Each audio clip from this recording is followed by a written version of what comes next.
everybody, Prepper003 here today with a continuation to a video that I started way back when the beginning of my channel was founded. And right now this is the Militia Combat Loadout Part 2. And the reason that I wanted to do a continuation and a retouch on the subject is because I've attended a lot more specialized training courses. I've done a lot more training in the field with my group. I've done a lot more extensive field movements and stuff like that, as far as extended walks and extended rucks with all of my equipment on, and that's made me rethink some of the things that I've done. It made me rethink of some of the different types of ways that I configure my loadout and everything. So right now I wanted to touch on and give my secondary thoughts on my revised loadout and the way that I'm running it right now as my go-to militia loadout. So right now it is a tiered system, and right now I'm going to start with the battle belt, then I'm going to move up to the plate carrier, and then I'm going to touch on a little bit on my patrol pack. And right now I'm not going to go too much into the patrol pack just because that would make it quite an extensive video. I'll do a whole separate video on the patrol pack for you guys. But right now I'm just going to touch on some of the finer things I have in there and some of the things I have on the outside, just to keep it short and sweet. So right now I'm going to delve right into it. As I said, it's a tiered system, and right now I'm going to start with the battle belt. And right now I think the battle belt is very important because it's something you can have stored right next to your rack or right next to your sleeping area or wherever, and you can easily quickly throw this on and be ready to go in the fight. Or if you're a prepper and you have a compound or something like that and you're sleeping, or you're out at a campsite or something like that, you can easily throw this on and continue your daily activities while maintaining a okay amount of firepower to give yourself an initial amount of time to get in a fight, break contact, and maybe get to some more substantial munitions, or maybe your full loadout.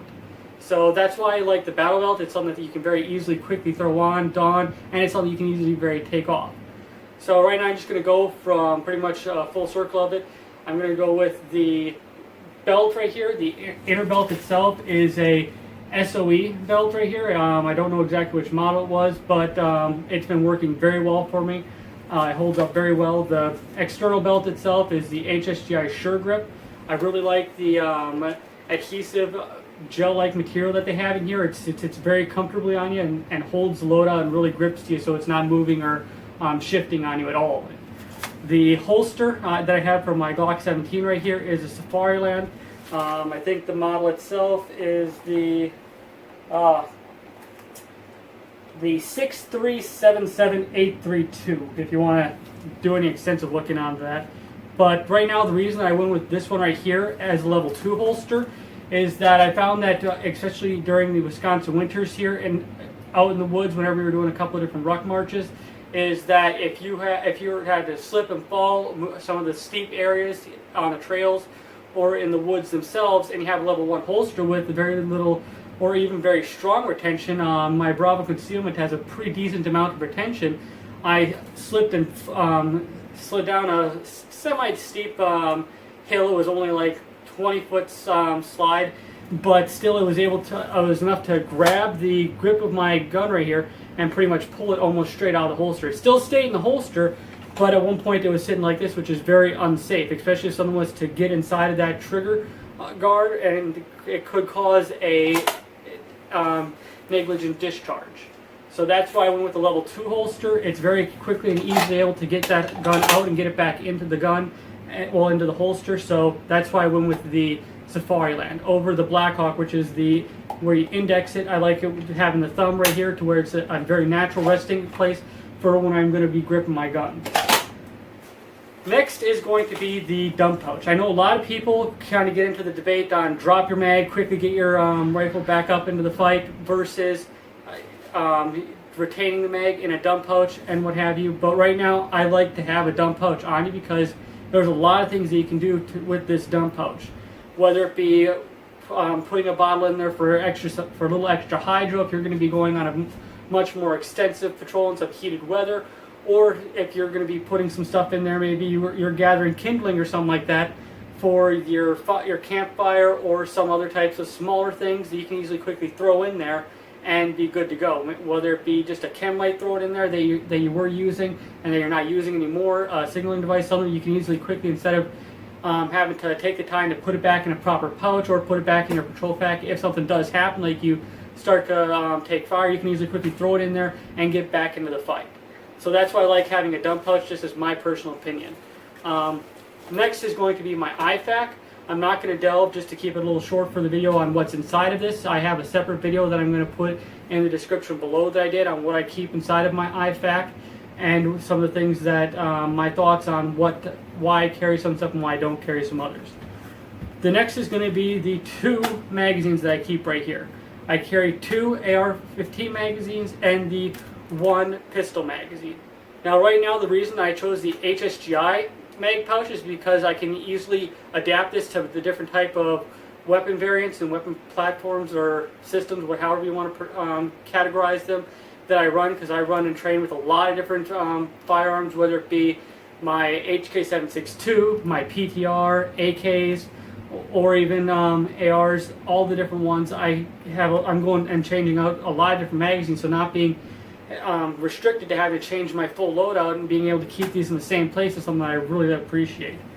And the last thing is going to be a spare pistol pouch, because you want to be able to keep your pistol in the fight if you need to, and if you only have your battle belt and you need to keep your pistol up in the fight. So that's one of the reasons why I really like to have a battle belt as being the first part of a tiered system, is because you can easily maintain yourself in the fight. So the next thing is going to be the plate carrier. Now, the plate carrier that I have right here is the Cry Precision, and that is going to be the JPC-1. It does not have the zipper on the back, it's just the standard first gen. And right now, that is going to start off with the mag pouches. I keep the 3 inner mags, and I have 1 external mag.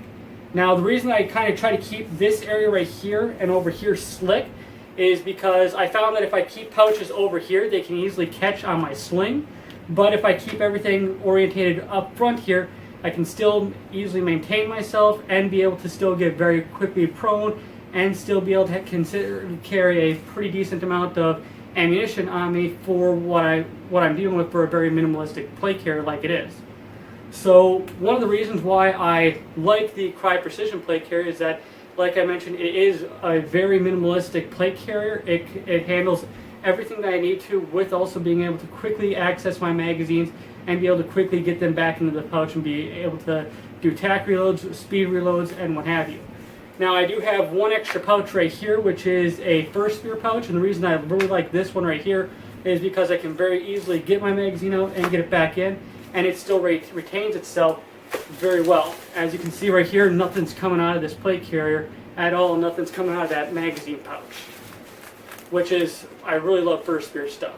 The next thing I'm going to touch on is going to be the radio. And right now I have a Balefang right here. I think it's the 3TP or the GT3TP. And right now I did a little bit of alterations to it. I gave it an antenna adapter to be able to accept a much higher quality antenna. And I also got a much more high quality mic, and I run the cord up along the back here. That way it's not getting in my way up front, and I'm being able to keep everything very nice and slick. And I like to keep the back of my plate carrier slick as well. That way, whenever I'm wearing a pack, a ruck, or whatever, I'm not having any extra things getting or messing up the counterbalance of that pack, which is something that's very important with a pack, is maintaining that balance. And the plates that I'm running inside of it are the RMA level 4 plates. And right now they're a big, they're a much needed and a much nicer plate carrier than the AR-500s that I was running. It really cuts down the weight, and it really allows the nice comfortability of this plate carrier to shine through. So that's one of the reasons why I really like this plate carrier.